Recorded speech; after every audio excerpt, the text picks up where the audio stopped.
Hello and welcome to Juggling Around the House. My name is Trevor. I teach juggling and object manipulation at Payomet. The idea for this episode is to show that you don't necessarily need specialized juggling props or training space to be able to get started with some fun, different kinds of object manipulation. Some of you may be familiar with juggling scarves. Really great for beginners because they fall so slow. It gives you a little bit more reaction time than most objects to catch it. You don't actually need a special scarf to do scarf juggling, however. It's possible with a plastic bag you might have around the house. It is not safe to put the bag on your head or face. And also, I found this beautiful green bag, and because I thought it would look nice on using it, but it's a little bit heavy. It's gonna fall faster than something like a thinner plastic bag that you can really see through. That might be actually better or easier to use if you're picking between bags. Take some scissors and you're going to cut the handles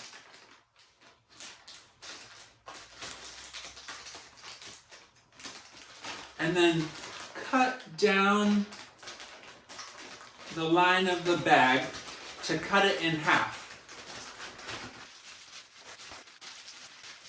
All the way to the other side.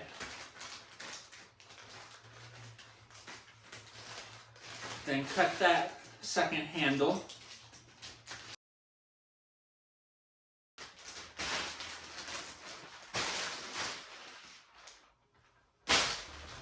Now the pattern I want to show you looks like this.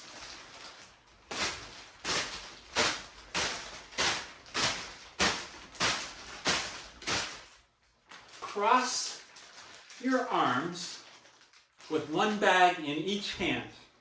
Now where you hold it doesn't have to be exact. I try to hold kind of in the middle, and I don't scrunch it up too much. I'm not trying to scrunch it into a ball or anything. The first throw will come from the hand that's on top. And what you're going to do is sort of lift it just a little bit up and then let go. And after you let go, you're going to bring the emptied hand around and under to recross it and catch the bag that you threw, hopefully before it falls to the ground. So at full speed, that would look like this. Once you've done that catch, you will have switched which hand is on top. So you can then try the same move with the new hand on top. Throw, reach around, catch. Throw, reach around, catch. It's up to you when you're going to do the next throw. So you can take your time at first, and then as you get the feel for it, you can build up speed.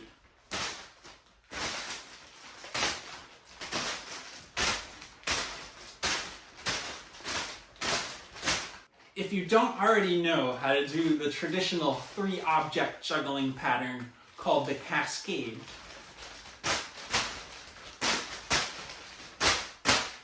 it's a little too complicated to teach well within this video, but we often teach it at Payomet camps and classes, whether in person or virtually.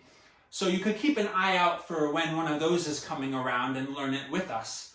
Or if you don't want to wait, there's an excellent tutorial on this subject using plastic bags on YouTube, made by Genoa Balin, a juggler who's taught with Payomet in the past.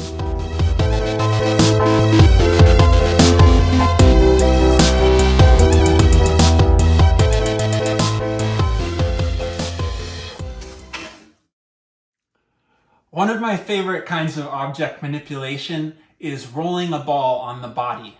And I usually do this with a plastic hollow kind of ball. But the truth is, most of the tricks and moves can be done with many different kinds of spherical objects, such as sports balls of different sizes, or even fruit that you might have around the house. I think this nice round orange might do well.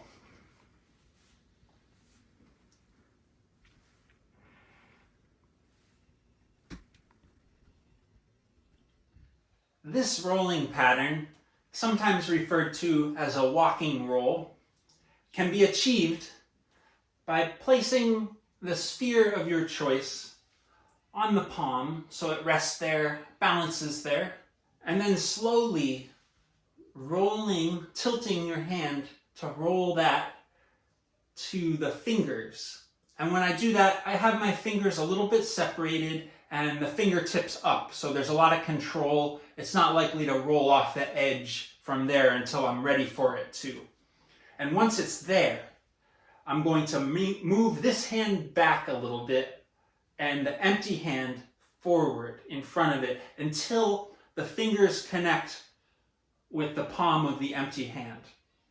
Then tilt enough to roll that sphere to the new hand, and you can leave the fingers touching until it feels secure there, and then remove them and repeat in this hand by rolling from palm to fingers and then switching positions with this hand coming back and the empty hand moving under and forward until the fingertips connect again on the other side. And then you want to tilt and roll it to the palm that it started on. And then you would repeat. So from here, palm to fingers, switch positions, fingers to palm to switch hands, palm to fingers, switch positions, finger to palm, and so on. Take your time getting comfortable first, but once you're there, trying to get a continuous roll is fun, and even seeing if you can try to focus on keeping the object in one place in space while the hands move around it.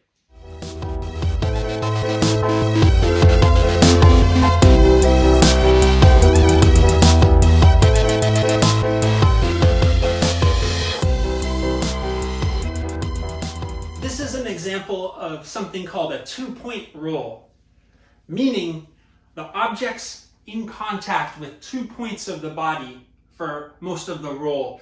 It's the arm from inner elbow to hand and this front part of the body here. And what you do is create a track for the ball to roll down by putting them together, and you're going to place it at the inner elbow, leaning back so it doesn't tip off the edge along the way, and let it roll down to the hand. Have your fingers up so they're ready to catch it when it gets there. And the more you lean back, the less likely it is to fall off the edge. In my case, I'm trying to not get any orange juice on the floor. And if you want to continue the pattern, the way to do that is after you release, you bring that empty hand around to set up the track on the other side, and bring this hand that just caught the roll up to place the sphere in the inner elbow of the next side, and then release the same way and set up the track again and repeat.